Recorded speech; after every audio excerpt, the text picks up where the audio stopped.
한편 이제 중세에는 굉장히 교회의 세력이 강한 시기입니다. 그래서 중세 천년은 이제 신의 시대였다라고도 부르는 사람들이 많은데, 그만큼 교회 그리고 교회의 대표였던 교황들의 세력이 어마무시하게 컸다라고 합니다. 특히 여기 보시면 이러한 교회의 세력들이 역시도 영주와 마찬가지로 봉건 세력이었다. 그래서 이들도 영토를 가지고 그 영토를 바탕으로 뭐 농노들을 부린다거나 이러한 영주의 모습도 살펴볼 수 있겠습니다. 특히 문제가 된 거는 사실 이제 교회 성직자들은 결혼을 할 수가 없잖아요. 왜냐하면 신과 결혼을 했기 때문에. 근데 몰래 혼인하는 성직자들이 비일비재하고요. 특히나 이러한 성직 자리를 돈 주고 파는 행위를 볼 수 있습니다. 이런 식으로 굉장히 문란한 교회의 모습 때문에 한편으론 클리니라는 수도원에서 이렇게 살 수는 없다. 교회는 다시 옛날처럼 깨끗해져야 된다라고 하면서 청빈, 정결 뭐 이런 것들, 그리고 학문 연구, 노동을 권장하는 이러한 개혁 운동도 벌어지게 됩니다. 그리고 한편으로는 이제 당시 동로마 제국의 황제였던 레오 3세가 성상 파괴령이라는 걸 내려요. 이 성상 파괴령이 뭐냐면 이런 식으로 예수의 모습을 동상 같은 걸로 만드는 게 성상인데, 이를 모두 파괴해라 라고 얘기를 합니다. 하지만 서유럽 측에서는 이를 반대하게 되는데, 비잔티움 황제 입장에서는 이런 식의 상을 만드는 건 신성모독이다 라고 얘기를 합니다. 하지만 서유럽의 교황 입장에서는 게르만족을 포교하기 위해선 글보다는 이 상을 들고 다니는 게 편하다라는 입장으로 이제 갈라지게 되면서 동로마 교회와 서유럽의 교회가 이제 분열하게 되는 모습을 볼 수 있습니다.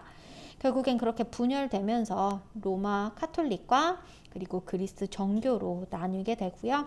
그리스 정교는 흔히 말해서 러시아나 이런 지역에서 많이 믿고 있는 이제 기독교가 되겠고요. 반면에 카톨릭은 우리가 알고 있는 천주교 되겠습니다. 자, 이러한 이제 교회가 분열이 되고 그 이후로 이제 아무래도 서유럽 쪽에서는 교회 세력이 굉장히 힘이 강해지고 있었어요. 하지만 그럼에도 불구하고 자꾸 세속의 군주들, 왕들이 성직자를 성허임, 즉 선택하는 일들이 벌어지게 됩니다.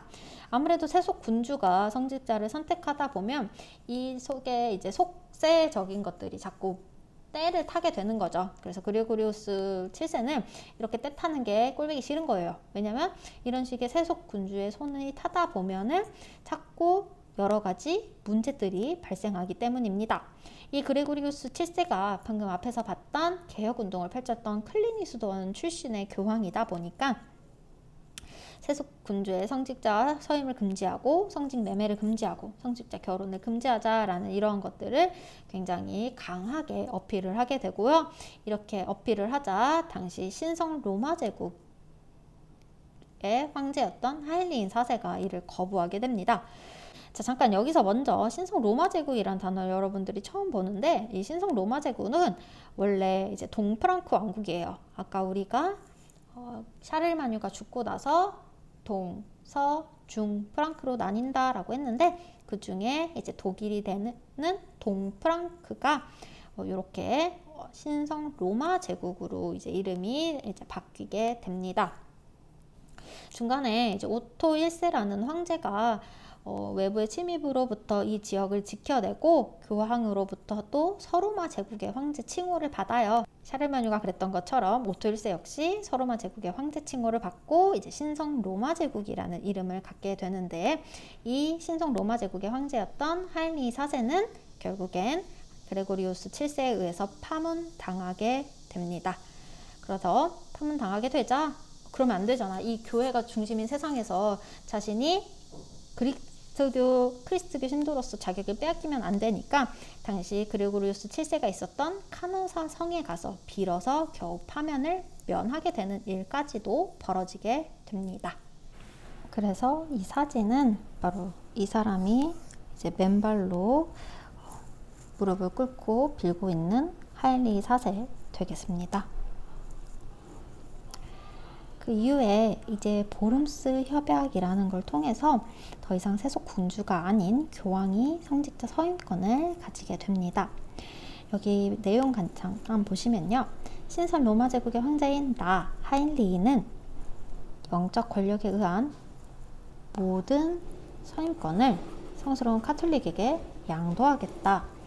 우리 왕국과 제국에 있는 모든 교회에서 교회법에 기초한 선거 및 자유로운 서임이 이루어지는 것을 승인한다.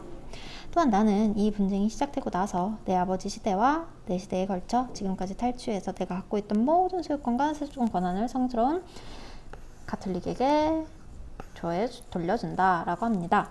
이 보름스의 협약은 바로 하일리 4세, 카노사의 굴욕을 맛봤던 하일리 4세의 아들 하일리 5세 때 맺어지게 된 협약입니다. 그래서 내용을 요약하자면 성직자의 임명권은 교황에게 있고 후보가 여러 명일 때는 신성 로마 제국의 황제가 결정한다라는 내용 나오게 됩니다. 어떻게 보면은 서로 이제 양보를 하게 되는 거죠. 왜냐면 여기 마지막에 임명된 성직자는 신성 로마 제국 황제에게 충성을 한다라는 것을 통해서 신성 로마 제국의 황제의 입김을 아예 배제하지는 않는다라는 거 보실 수 있겠습니다. 그리고 그 이후 이제 인노켄티우스 3세라는 교황 때 교황권이 절정에 달하게 되는데 그것은 이제 그가 발언한 것을 통해서도 알 수 있습니다. 창조주는 두 광채를 설치했다라고 하면서 여기 보시면 보편적 교회의 영역에서도 창조주는 위대한 두 권력을 만들었고요. 더 위대한 것이 영혼을 지배, 그리고 약한 것이 육체를 지배한다. 그래서 더 위대한 것이 바로 교황권이 되겠고요. 약한 것은 황제권이 되겠다. 즉 이때 바로 누구의 세력이 더 크다? 황제의 힘이 교황의 힘보다 약해졌다라는 것을 알 수 있겠습니다. 그만큼 중세는 이제 교회의 영향을 굉장히 많이 받았다라는 걸 알 수 있겠고요. 자, 그리고 이제 이를 바탕으로 등장한 이 서유럽의 문화를 살펴볼 거예요. 아무래도 그리스도교가 굉장히 많은 영향력을 끼치고 있었기 때문에 서유럽의 문화는 이제 그리스도교의 영향을 많이 받았다라고 할 수 있는데 특히 이제 이때는 학문 중에서도 철학 같은 그러한 학문이 이제 신학, 종교학의 하위 부분 혹은 서포트 부분이다라고 합니다. 그래서 이 교부 철학이라는 거는 이름은 철학이지만 사실 신학을 연구하는 학문이 되겠고요. 아우구스티누스는 교부 철학이라는 것을 통해서 원래 있었던 그리스 철학과 그리고 이제 새롭게 등장하게 되는 이제 그리스도교의 융합을 이루어낸다라고 해요. 그래서 그리스 철학을 바탕으로 그리스도교를 설명하는 교부 철학이라는 걸 이제 발전시키게 되고요. 시간이 점점 지나서 이제 십자군 전쟁 이후로 원래 동로마 비잔티움 제국 쪽에서 가지고 있었던 보존하고 있었던 아리스토텔레스의 철학이 서유럽으로 역전파되면서 스콜라 철학이라는 것이 유행을 하게 됩니다. 그래서 또 아리스토텔레스의 철학과 그리고 신학을 합쳐서 스콜라 철학이라는 것을 만들게 되고 이 스콜라 철학을 집대성한 사람이 바로 토마스 아퀴나스라는 사람이에요. 이 사람이 자신의 저서인 신학대전에서 이성과 신앙이 조화를 이루어야 한다라는 점을 이제 분명하게 밝히게 됩니다. 즉 인간의 이성과 그리고 종교가 하나가 된다라는 걸 강조한 사람이 되겠고요. 근데 여기서 약간 친구들이 의구심을 가질 수 있어요.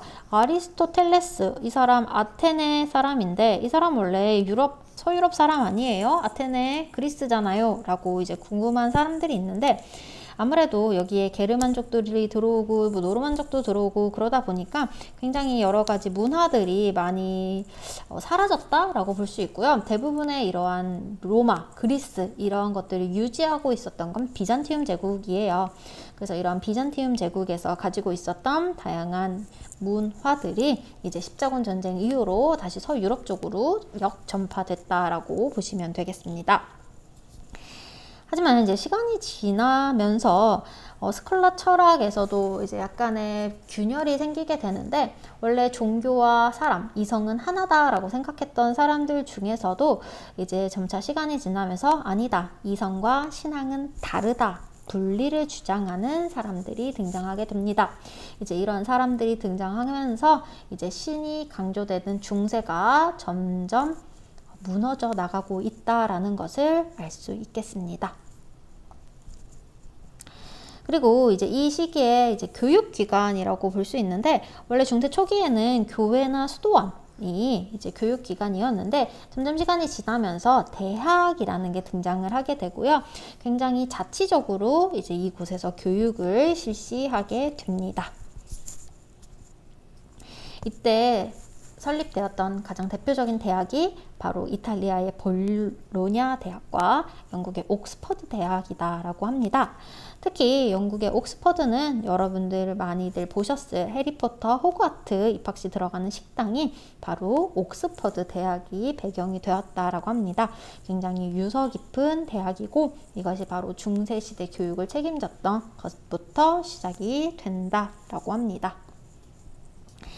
한편 이제 이 중세시대의 다양한 건축 양식을 살펴볼 건데, 대표적인 양식이 바로 로마네스크 양식이에요. 로마네스크는 이제 중세 초기의 양식이고요. 로마의 양식과 그리고 이 시기에 지배했던 게르만의 양식이 합쳐진 건데, 대표적인 특징은 바로 이러한 돔, 반원, 이러한 것들 볼 수 있겠고요.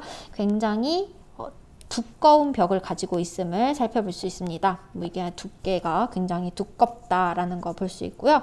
이 성당은 이 뒤에 있는 것을 통해서 알 수 있어요. 이거 여러분들 많이들 본 바로 피사의 사탑인데, 피사의 사탑 바로 옆에 있는 피사의 대성당이라는 것이 대표적인 로마네스크 양식이다라고 합니다.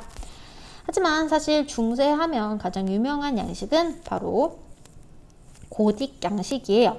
이 세 가지 성당의 특징을 혹시 공통점을 찾아볼 수 있을까요? 바로 굉장히 뾰족한 이러한 탑의 모습이 보일 수 있겠는데요. 이러한 첨탑의 모습을 갖고 있는 걸 고딕 양식이라고 합니다. 왜 이렇게 뾰족하냐? 바로 하늘로 신에게 다가가겠다라는 이러한 교회적 모먼트, 신앙적 모먼트를 교회에 담았기 때문이다 라고 보시면 되겠습니다.